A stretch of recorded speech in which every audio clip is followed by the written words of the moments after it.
Perkenalkan, saya Benedict Sulaiman. Saya dari Hana Bank Indonesia, salah satu bank terkemuka di Korea dan juga bank yang cukup besar di Indonesia. Perkenalkan, saya Victor Korompis.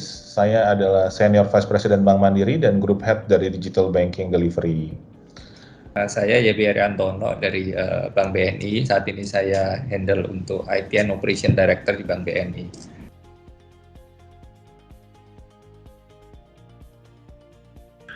Kita bisa melihat bahwa telah terjadi perubahan tren besar-besaran ya, khususnya di era digital ini, yang pemanfaatan teknologi mau tidak mau harus dilakukan. Dengan demikian terjadi perubahan yang tadinya mungkin dari efektivitas kerja menggunakan banyak manpower, dan sekarang mulai bukan perlahan-lahan lagi, tapi dengan secara drastis berubah menjadi menggunakan teknologi. Kita bisa melihat bermunculannya bank-bank digital ya, digital banking, yang khususnya dalam 1 tahun terakhir ini di era pandemi justru benar-benar mendorong terjadinya digital transformation. Mengenai inovasi di dunia digital banking itu sangat penting dan itu menjadi kunci bagi perbankan bertahan menghadapi disrupsi ya industri 4.0 yang sekarang terjadi. Di mana kalau kita melihat bahwa banyak sekali potensi produk-produk perbankan ini nggak dijalankan oleh perbankan saja, tapi fintech-fintech yang lain, kemudian juga marketplace yang lain juga menjalankan produk-produk perbankan. Saya rasa nggak ada pilihan ya, jadi bukan opsi buat kita untuk membuat kreativitas, tapi itu karena dipaksa oleh keadaan. Kemarin pada saat terjadi pandemi, yang namanya kegiatan finansial nggak berhenti ya, kebutuhan perbankan orang masih ada. Tapi orang menghindari kegiatan fisik, jadi mau nggak mau kan berarti kita harus memikirkan gimana tuh orang kalau tadinya berinteraksi itu banyak ke cabang, berinteraksinya pembukaan rekening harus ketemu orang, ke customer service, transaksi datang ke teller, walaupun kita tahu bahwa ada juga ATM ya kan yang bisa less interaction, tapi kan juga bicara orang berkegiatan juga ya datang ke ATM gitu. Jadi makanya itu yang membuat kita harus berpikir gimana channel-channel ini harus bisa dilakukan, transaksinya bisa dilakukan secara non fisik gitu. Jadi lebih, kalau saya melihatnya lebih kepada keharusan daripada suatu inovasi gitu, karena kebutuhan gitu.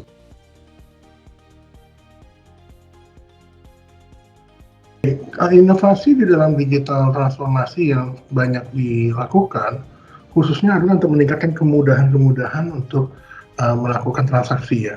Sebagai contohnya dalam pembukaan rekening yang mungkin orang biasanya harus ke cabang gitu ya. Sekarang dengan digital banking kita bisa lakukan itu dengan aplikasi ya, dan di backend kita juga melakukan verifikasi secara digital sehingga cepat, tidak lagi menggunakan for ice principle ataupun faktor autentikasi lainnya gitu ya.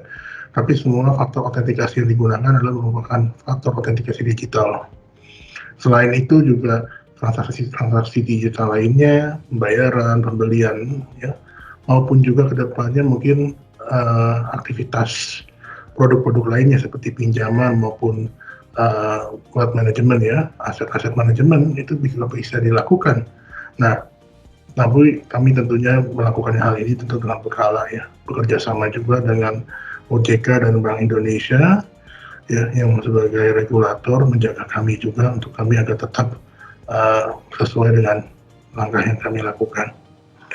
Inovasinya adalah kita, yang kayak saya bilang tadi, IT yang high speed ini akan fokus ke dalam redefining customer journey, yaitu customer touchpoint kita, channel kita akan kita perbaharui terus dengan inovasi-inovasi terbaru, sehingga customer akan semakin nyaman untuk melakukan transaksi.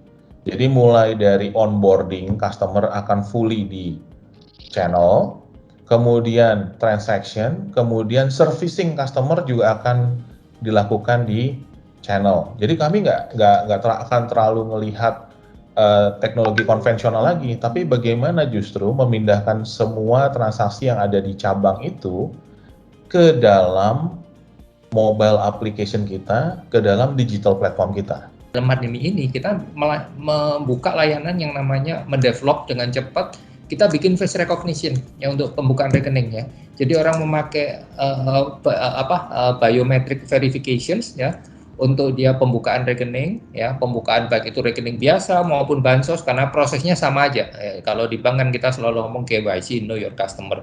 Jadi kita melakukan verifikasi apakah orang ini sesuai benar dengan KTP-nya. Kita cek foto KTP, kita pakai OCR, foto biometrik wajah dia, ya dengan face recognition plus dengan liveness detection supaya memastikan bahwa orang ini benar. Nah, kita compare dengan data yang ada di Kementerian Dalam Negeri di Dirjen Dukcapil.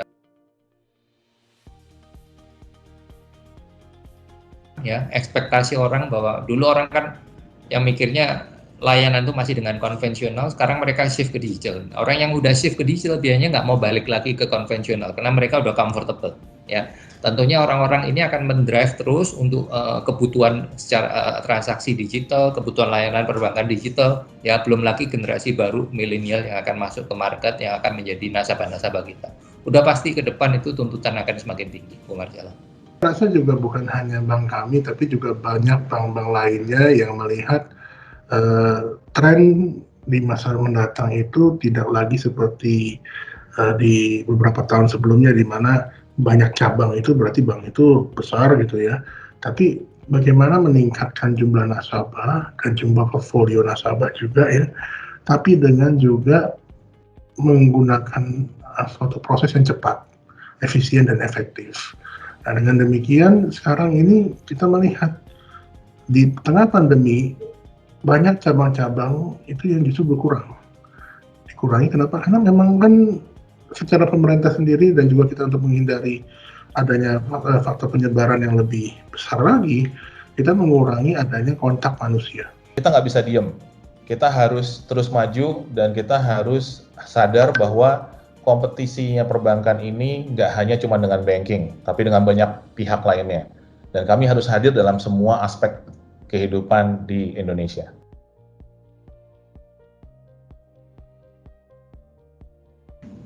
Jadi yang pertama itu kalau sistem kita bangun kapasitas. Yang kedua kalau dari sisi di dalam sendiri kita bangun kapabilitas, gitu ya.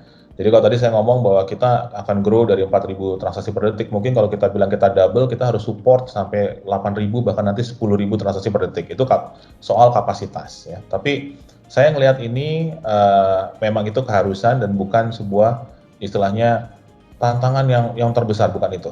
Tapi tantangan yang terbesar adalah membangun kapabilitas. Membangun kapabilitas itu adalah kita fokus kepada manusianya, kita fokus kepada talentnya. Kita harus punya digital talent di Bank Mandiri. Kalau secara teknis kelihatannya nggak terlalu masalah ya. Jadi mungkin karena dalam kondisi pandemi kan juga orang tuh shifting semua ke mobile ya. Jadi mungkin yang tadinya orang-orang nggak pakai mungkin jadi pakai ya.